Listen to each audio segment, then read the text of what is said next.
Hello बच्चों, welcome to study qualify.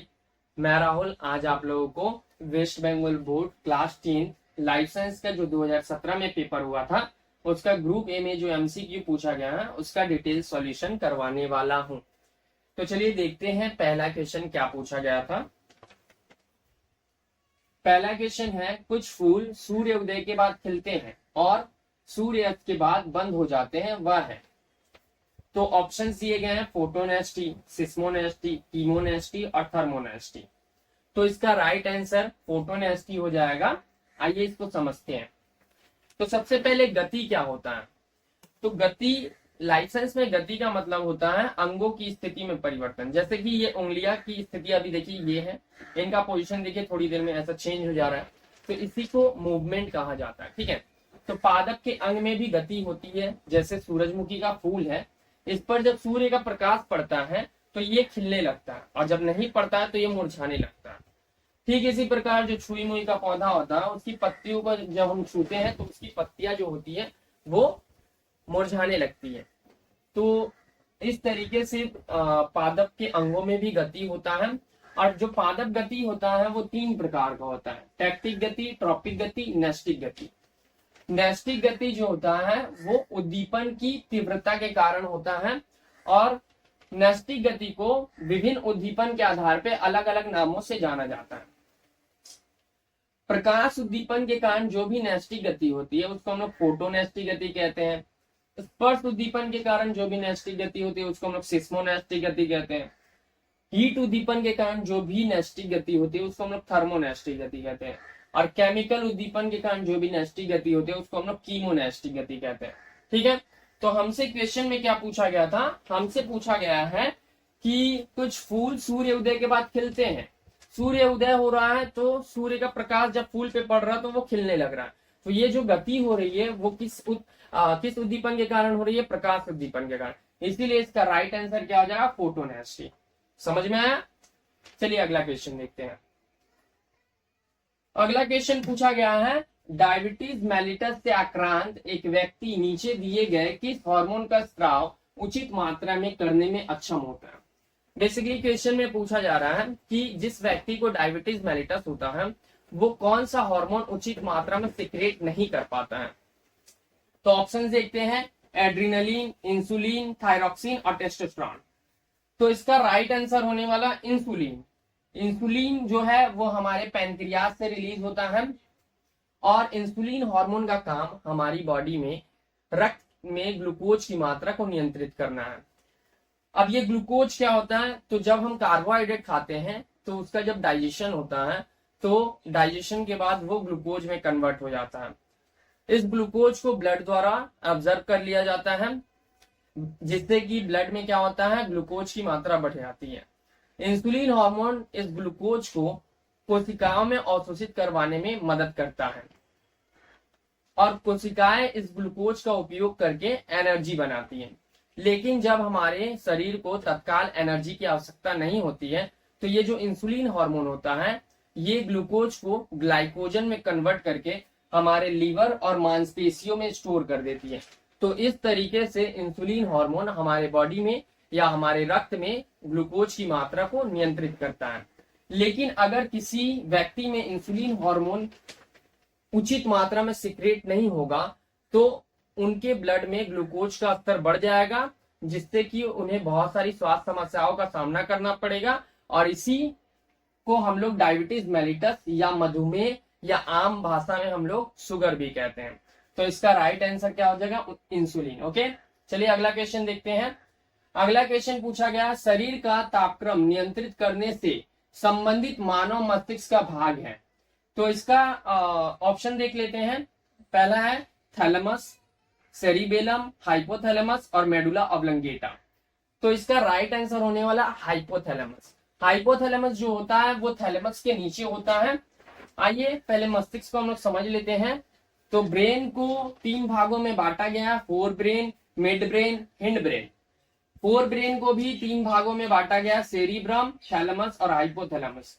तो ये जो हाइपोथैलेमस होता है यही हमारे बॉडी का टेम्परेचर को कंट्रोल करता है। उदाहरण के लिए जब हमारा बॉडी अत्यधिक गर्म हो जाता है तो ये पसीने वाली ग्रंथि को सक्रिय कर देता है, जिससे कि हमारा बॉडी ठंडा हो सके। इस हाइपोथैलेमस का और भी बहुत सारा कार्य है, जैसे कि ये हमारी भूख और प्यास की जो प्रवृत्ति होती है उसको भी कंट्रोल करता है, और ये पीयूष ग्रंथि को भी कंट्रोल करता है। हाइपोथैलेमस जो होता है वो पीयूष ग्रंथि को भी कंट्रोल करता है, तो ये भी इंपॉर्टेंट है। चलिए अगला क्वेश्चन देखते हैं। अगला क्वेश्चन पूछा गया, आपने माइटोसिस कोशिका विभाजन की एक दशा में दो सिस्टर क्रोमेटिड को अलग होते हुए देखा है, वह अवस्था है। ठीक है, तो यहाँ पे ऑप्शंस दिए गए हैं, प्रोफेज, टेलोफेज, एनाफेज, मेटाफेज। तो ये हम लोग जो कोशिका चक्र पढ़ते हैं तो उसका जो कैरियोकाइनेसिस का फेज रहता है वो दिया गया है यहाँ पे। जैसे कि मैं यहाँ पे पहले आपको दिखा दूं, इसके बाद आंसर बताता हूँ। ऐसे इसका आंसर जो होगा वो एनाफेज होगा। ठीक है, तो यहाँ जो सेल साइकिल होता है इसकी दो अवस्थाएं होती है, इंटरफेज और एम फेज। इंटरफेज 3 अवस्थाओं में कंप्लीट होता है, और इस फेज में जो कोशिका होती है वो विभाजन करने के लिए तैयारी करती है। जैसे कि कोशिका जीवन फेज में अपना आकार में वृद्धि करवाती है, एस फेज में डीएनए का संश्लेषण करवाती है, और जी2 फेज में क्या करवाती है, आकार में वृद्धि के साथ साथ कुछ कोशिकाओं का निर्माण भी करती है। और जो एम फेज होता है वो 2 अवस्थाओं में होता है, कैरियोकाइनेसिस और साइटोकाइनेसिस। कैरियोकाइनेसिस केंद्रक विभाजन की अवस्था है, इसमें केंद्रक का विभाजन होता है, और ये 4 फेजों में कंप्लीट होता है, प्रोफेज, मेटाफेज, एनाफेज और टीलोफेज। तो जो प्रोफेज और ये जो साइटोकाइनेसिस होता है इसमें क्या होता है, कोशिका द्रव्य का विभाजन होता है। इसमें 2 केंद्रक बन जाते हैं, और 2 केंद्रक बनने के बाद इसमें साइटोकाइनेसिस का प्रोसेस में कोशिका द्रव्य का विभाजन होता है, जिससे एक मातृ कोशिका से 2 पुत्री कोशिका का निर्माण हो जाता है। तो और जो वो पुत्री कोशिका बनती है वो पूर्ण विकसित होकर फिर से विभाजन की प्रक्रिया से गुजरती है। इसी को हम लोग क्या कहते हैं, सेल साइकिल कहते हैं। तो हमसे क्वेश्चन पूछा गया है कि आपने माइटोसिस कोशिका विभाजन की एक दशा में 2 सिस्टर क्रोमेटिड को अलग होते देखा है, वह अवस्था है। तो वो अवस्था एनाफेज हो जाएगा, क्योंकि प्रोफेज में जो क्रोमेटिन धागे होते हैं वो गुथ करके क्रोमोसोम में कन्वर्ट हो जाते हैं। मेटाफेज में क्रोमोसोम बीच में ऐसे सज जाते हैं और स्पिंडल तंतु इनको पकड़ लेते हैं। और एनाफेज में क्या होता है, स्पिंडल तंतु जो क्रोमोसोम होता है उनको विखंडित करके अपने अपने ध्रुवों की ओर ले जाने लगते हैं। तो इसी को हम लोग सिस्टर क्रोमेटिड के नाम से जानते हैं। तो एनाफेज इसका राइट आंसर हो जाएगा। चलिए अगला क्वेश्चन देखते हैं। अगला क्वेश्चन पूछा गया है, निम्नलिखित में कौन जोड़ा सही है। यहाँ पे ऑप्शंस में दिया गया है अलैंगिक प्रजनन के प्रकार और उनके उदाहरण दिए गए हैं। ठीक है, तो पहला ऑप्शन है मुकुलन, हिस्ट, खंडीभवन केचुआ, स्पोर निर्माण अमीबा, अपूर्ण उत्पादन ड्रायो प्लेटेरिस। ठीक है, तो पहले मैं अलैंगिक प्रजनन समझा देता हूं आप लोगों को, उसके बाद इस क्वेश्चन के आंसर हम लोग सॉल्व करते हैं। लेकिन इस क्वेश्चन का आंसर जो होगा वो ऑप्शन ए होगा, मुकुलन हिस्ट। तो चलिए आइए देखते हैं क्यों होगा। तो जो अलैंगिक प्रजनन होता है, असेक्सुअल रिप्रोडक्शन होता है। तो असेक्सुअल रिप्रोडक्शन पहले क्या होता है वो जान लेते हैं। तो असेक्सुअल रिप्रोडक्शन जो होता है वो निम्न वर्गीय जंतुओं में होता है, और इसमें केवल और केवल एक ही पेरेंट इन्वॉल्व होता है। एक ही पेरेंट अपने से संतानों को उत्पन्न करता है। ठीक है, और इसमें ना तो नर गैमेट और ना ही मादा गैमेट का निर्माण होता है। ये जो प्रजनन होता है वो अलग अलग विधियों से होता है, इसीलिए इस प्रजनन के अलग अलग प्रकार होते हैं, विखंडन, मुकुलन, खंडन, बीजाणु निर्माण और पुनरुत्पादन मतलब कि रीजनरेशन। ठीक है, तो ये जो विखंडन होता है इसमें जीव जो होता है अपने आप को विखंडित करके नए जीवों को उत्पन्न करता है। तो ये भी 2 प्रकार से होता है, एक तो द्विविखंडन, दूसरा बहुविखंडन। तो द्विविखंडन में एक जीव अपने आप को 2 भागों में विखंडित कर लेता है, जैसे कि इसका एग्जाम्पल हो जाएगा अमीबा। वैसे ही बहुविखंडन में क्या करता है, एक जीव अपने आप को बहुत सारे जीवों में विखंडित कर लेता है। तो इसका जो एग्जाम्पल हो जाएगा प्लाज्मोडियम। यहाँ पर देखिए एक प्लाज्मोडियम से कितना प्लाज्मोडियम बन गया। मुकुलन, तो यहाँ पर क्या होता है, जो भी जीव होता है उनके शरीर में एक छोटा सा मुकुल निकलता है या बड निकलता, और ये बड धीरे धीरे बड़ा होता है और फिर जनक से अलग हो जाता है। तो ये जो विधि होती है उसको हम लोग मुकुलन कहते हैं, और ये हीस्ट और हाइड्रा में देखी जाती है। ठीक उसी तरह प्रकार जो है खंडन जो होता है, फ्रेगमेंटेशन जो होता है, वो उसमें क्या होता है, एक बहुकोशिकीय जीव अपने आप को दो या दो से अधिक भागों में खंडित कर लेता है, ठीक है। तो ये स्पाइरोगाइडे में होता है खंडन। बीजाणु निर्माण जो होता है वो कवक में देखा जाता है। यहाँ पर कवक के बीजाणुधानी में बीजाणु बनते हैं और ये बीजाणु बाहर जब निकल जाते हैं तो कवक में विकसित हो जाते हैं। ठीक इसी प्रकार जो प्लेनेरिया होता है इसमें रीजनरेशन होता है। प्लेनेरिया का शरीर का कोई भी हिस्सा कट जाता है तो वो शरीर का हिस्सा पूरा का पूरा फिर से न्यू प्लेनेरिया बन जाता है। तो ये जो रीजनरेशन का प्रोसेस होता है वो प्लेनेरिया में होता है। तो हमसे जो क्वेश्चन पूछा गया था वो क्या पूछा गया है, निम्नलिखित में से कौन सा जोड़ा सही है। तो मुकुलन हिस्ट ये सही है। खंडी बावन केचुआ नहीं, खंडी बावन किस में हो रहा था, खंडी बावन स्पाइरोगाइडा में हो रहा था। स्पोर निर्माण अमीबा, तो स्पोर निर्माण अमीबा में नहीं हो रहा था, कवक में हो रहा था। पूर्ण उत्पादन मतलब की रीजनरेशन किस में हो रहा था, प्लेनेरिया में हो रहा था, ठीक है। तो राइट आंसर हमारा क्या हो जाएगा, मुकुलन हिस्ट, ठीक है। अगला क्वेश्चन देखते हैं। अगला क्वेश्चन पूछा गया है, जनन अंग एवं जनन ग्रंथि की परिपूर्णता मानव शरीर के विकास की कौन अवस्था में होता है। तो आइए इसको समझते हैं। तो ऑप्शन जो है वो दिए गए हैं, चाइल्डहुड, एडोलसेंस, लेट एडल्टहुड और इन्फेंसी, ठीक है। चाइल्डहुड मतलब बचपन हो गया, एडोलसेंस मतलब पॉड या इसको हम लोग किशोरावस्था भी कहते हैं, लेट एडल्टहुड वयस्क हो गया और इन्फेंसी जो हो गया शिशु हो गया, ठीक है। तो जो शिशु का समय काल होता है वो 0 से 2 वर्ष तक का होता है। बचपन जो होता है वो 3 से 11 वर्ष तक का होता है और जो पॉड होता है वो 12 से 18 वर्ष तक होता है, एडोलसेंस का समय। तो इसी समय में हमारा जनन ग्रंथि और जनन अंग का विकास होता है, ठीक है। तो हमारा राइट आंसर हो जाएगा एडोलसेंस, ठीक है। जो हमारा जनन अंग और जनन ग्रंथि होती है उनका विकास किस अवस्था में होता है, तो एडोलसेंस में होता है, पॉड या किशोरावस्था भी इसको बोला जाता है। चलिए अगला क्वेश्चन देखते हैं। अगला क्वेश्चन पूछा गया है, मटर के पौधे में निम्नलिखित विशेषताओं में कौन अप्रभावी लक्षण है। यहाँ पे हमें 4 ऑप्शन दिया गया है, इनमें से कौन सा अप्रभावी लक्षण है वो पूछा गया है।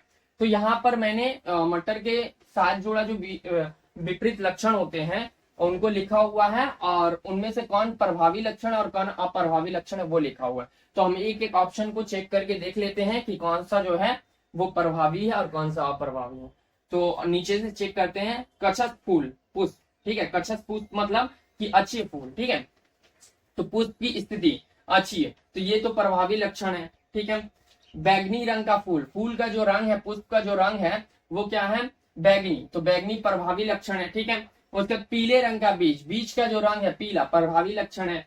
झुड़ीदार बीज, बीज का जो आकृति है, बीज की आकृति जो है वो झुड़ीदार है। तो यहाँ पर फूली हुई अगर रहती, बीज ये फली की है, सॉरी, यहाँ बीज की आकृति गोल जो है वो प्रभावी लक्षण है, लेकिन जो झुड़ीदार है वो अप्रभावी लक्षण है। तो हमारा राइट आंसर क्या हो जाएगा, ऑप्शन नंबर ए हो जाएगा, झुड़ीदार बीज। अब इसको मैं याद करने का एक ट्रिक आप लोगों को बता देता हूँ कि इसको, इस चार्ट को कैसे याद रखना है, ठीक है। तो जैसे फली का रंग, फली का जो मटर होता है वो जिस फली में रहता है, जिसको हम लोग नॉर्मली छमी भी कहते हैं, तो वो हम लोग मार्केट में जाते हैं तो कैसा रंग का हम लेना पसंद करते हैं, ग्रीन कलर का। तो फली का रंग जो होगा वो हरा प्रभावी लक्षण होगा और पीला जो होगा वो क्या होगा, अप्रभावी लक्षण होगा। पीला हो जाता तो हम लोग नहीं लेते हैं, ठीक है।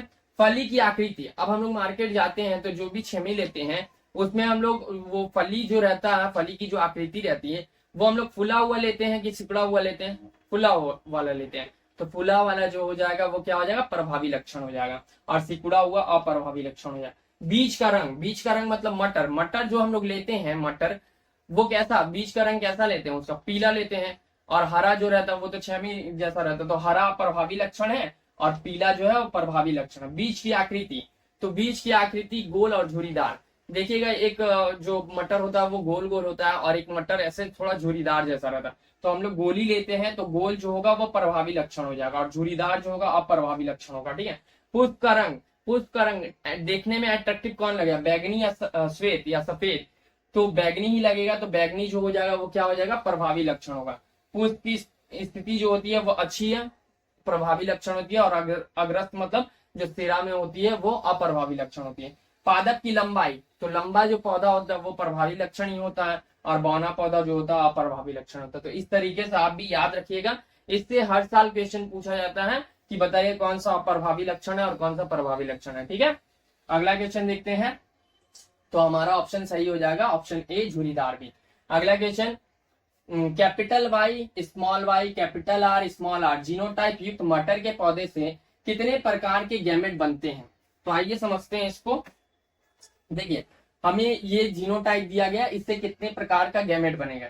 तो सबसे पहले इनसे हम लोग क्या करेंगे, इनका पृथक्करण कर देंगे, उसके बाद इनसे गैमेट बनाएंगे। तो यहाँ पर हम लोग कर लेते हैं capital Y small Y capital R small R, ठीक है। तो कैपिटल वाई और स्मॉल वाई कैपिटल आर और स्मॉल आर, ये इससे मिलकर गैमेट बनाएगा। तो कैपिटल वाई और कैपिटल आर जो है एक गैमेट बना, ठीक है। फिर ये इसके साथ मिलकर गैमेट बनाएगा, तो ये क्या बनाएगा, कैपिटल वाई और स्मॉल आर बनाएगा। फिर ये इसके साथ मिलकर बनाएगा, तो क्या बनाएगा, स्मॉल वाई और स्मॉल आर बनाएगा। फिर ये इसके साथ मिलकर बनाएगा, तो क्या बनाएगा, यहां मैं कर दे रहा हूं, ये क्या बनाएगा, स्मॉल वाई और कैपिटल आर, ठीक है। तो यहाँ पर देखिए ये जो गैमेट बना हुआ है, यहाँ कैपिटल, एक कैपिटल वाई है और एक कैपिटल आर है। ठीक उसी प्रकार यहाँ पे ये जो गैमेट बना हुआ है, यहाँ पे एक कैपिटल वाई है और एक स्मॉल आर है, तो ये भी अलग है। तो उसके बाद यहाँ पर ये स्मॉल वाई और स्मॉल आर है, यहाँ पे क्या है, स्मॉल वाई और कैपिटल आर है। तो चारों जो है वो अलग अलग प्रकार के बने हुए हैं, तो इसीलिए यहाँ पर राइट आंसर क्या हो जाएगा हमारा, 4 प्रकार का बनेगा, ठीक है। जैसे कि देखिए यहाँ पर ये जो दिया हुआ ना, ये वाला जीनोटाइप, इससे कितने प्रकार का बनेगा, तो ये आर कैपिटल वाई से बनाएगा तो कैपिटल आर कैपिटल वाई बनेगा। फिर कैपिटल आर कैपिटल वाई से बनाएगा तो कैपिटल आर कैपिटल वाई बनेगा। तो यहाँ पर जितना भी 4 गैमेट बनेगा ना, वो एक ही प्रकार का बनेगा, कैपिटल आर कैपिटल वाई, ठीक है। लेकिन इससे जो गैमेट बनेगा वो कितना प्रकार का, जैसे यहाँ पे जो एग्जांपल दिया हुआ देखिए, इससे कितना प्रकार, एक कैपिटल आर कैपिटल वाई से बनाएगा तो कैपिटल आर कैपिटल वाई बन गया। फिर कैपिटल आर स्मॉल वाई से बनाएगा तो कैपिटल आर स्मॉल वाई बन गया। ठीक उसी प्रकार स्मॉल आर कैपिटल वाई के साथ मिलकर बनाएगा, फिर स्मॉल आर स्मॉल वाई से मिलकर बनाएगा। तो ये 4 जो बने ना, चारों अलग अलग प्रकार के गैमेट है। तो यही हमसे पूछा गया है कि ये जो जीनोटाइप दिया हुआ है, इससे कितने प्रकार के गैमेट बनते हैं। तो 4 प्रकार का हमारा राइट आंसर हो जाएगा, ठीक है। आई होप आप लोगों को ये समझ में आया होगा। चलिए अगला क्वेश्चन देखते हैं। पूछा गया है हीमोफीलिया वाहक माता एवं सामान्य पिता की कन्या संतान में हीमोफीलिया होने की संभावना है। तो आइए इसको मैं समझाता हूं आप लोगों को। देखिए हीमोफीलिया वाहक माता बोले हैं, मतलब कि जो माता है वो हीमोफीलिया की वाहक है। जो हीमोफीलिया का अप्रभावी जीन है वो माता के गुणसूत्र एक एक्स गुणसूत्र पर स्थित है, ठीक है। और पिता कैसा, सामान्य पिता है। तो सामान्य पिता के लिए हम लोग मतलब एक्स वाई लिख दिए हैं, ठीक है, क्योंकि इनमें कोई भी हीमोफीलिया का अप्रभावी जीन नहीं है, ठीक है। अब क्रॉस करवाएंगे तो सबसे पहले इनका पृथक्करण कर देंगे या इनसे गैमेट बना लेंगे, ठीक है। उसके बाद ये जो है, ये एक्स जो है किससे मिलकर बनाएगा, वाई से मिलकर बनाएगा एक्स वाई। तो यहाँ पर एक्स और वाई मिलकर एक्स वाई बनाया, ये लड़का बना, ठीक है। उसके बाद ये एक्स इस एक्स के साथ मिलकर बनाएगा, तो एक्स और एक्स मिलकर एक्स एक्स बनाएंगे, ये लड़की हुई। और ये वाला एक्स जो है वो एक्स के साथ मिलकर बनाएगा, तो क्या बनाएगा, एक्स और एक्स डॉट का मतलब क्या है कि इसमें हीमोफीलिया का प्रभावी जीन है। तो ये जो भी कन्या संतान हुई है, ये हीमोफीलिया की क्या है, वाहक है, ठीक है। ठीक उसी प्रकार ये एक्स इस वाई के साथ मिलकर बनाएगा, तो यहाँ पर ये एक्स के ऊपर डॉट होगा, मतलब दोष है, हीमोफीलिया का प्रभावी जीन है। तो ये एक्स वाई, यहाँ पर ये जो लड़का संतान हुआ है, ये क्या हुआ है, हीमोफीलिया ग्रस्त हुआ है, ठीक है। इसको हीमोफीलिया है, लेकिन इसको हीमोफीलिया नहीं है। लेकिन हमसे क्वेश्चन में क्या पूछा गया है कि कन्या संतान में हीमोफीलिया होने की संभावना कितनी है। तो देखिए ये तो रोगी नहीं है और ये भी रोगी नहीं है, ये वाहक है, ठीक है। ये अभी ये रोगी नहीं है, इसके दोनों एक्स पे जब होगा ना तब ये रोगी होगी, दोनों एक्स पे होता तब ये रोगी होती। अभी तो एक ही एक्स पे इसका हीमोफीलिया का प्रभावी जीन है, तो ये वाहक है बस, ठीक है। तो हमारा राइट आंसर जो होगा वो हो जाएगा 0%। चलिए समझ में आया आप लोगों को। चलिए अगला क्वेश्चन देखते हैं। पूछा गया है कि पृथ्वी पर जीवन उत्पत्ति के समय वातावरण में कौन सी गैस नहीं थी, ठीक है। इन चारों गैस में से कौन सा गैस जो है पृथ्वी पर जीवन उत्पत्ति के समय नहीं था, हाइड्रोजन, ऑक्सीजन, मीथेन, अमोनिया। तो इसका राइट आंसर हो जाएगा ऑक्सीजन। जो ऑक्सीजन था वो जब जीवन की उत्पत्ति हुई थी तो फ्री ऑक्सीजन वातावरण में नहीं था। जब साइनोबैक्टीरिया का विकास हुआ तो उसने प्रकाश संश्लेषण करना स्टार्ट किया, उसके बाद फ्री ऑक्सीजन जो है वो वातावरण में आया था। ठीक है, तो इसका राइट आंसर ऑक्सीजन हो जाएगा, जो पृथ्वी पर जीवन की उत्पत्ति के समय में वातावरण में नहीं था। ठीक है, अगला क्वेश्चन देखते हैं। बोला गया समृद्धि अंग की विशेषता है, तो आइए समझते हैं क्या है। देखिए, समृद्धि अंग ऐसे अंग होते हैं जिनकी उत्पत्ति जो होती है वो अलग अलग होती है और कार्य जो होता है वो समान होता है। जैसे कि देखिए, ये है चमगादड़ का पंख, ये है पक्षी का पंख और ये है तितली का पंख। तीनों का कार्य क्या है? उड़ना। ठीक है, लेकिन इनकी जो संरचना है, इसकी संरचना चमड़े जैसी होती है, इसकी पंख है और इसकी झिल्लीदार होती है। ठीक है, तो इनकी जो उत्पत्ति है या संरचना है वो अलग अलग है, लेकिन कार्य इनका समान है। तीनों का कार्य जो है वो उड़ना ही है।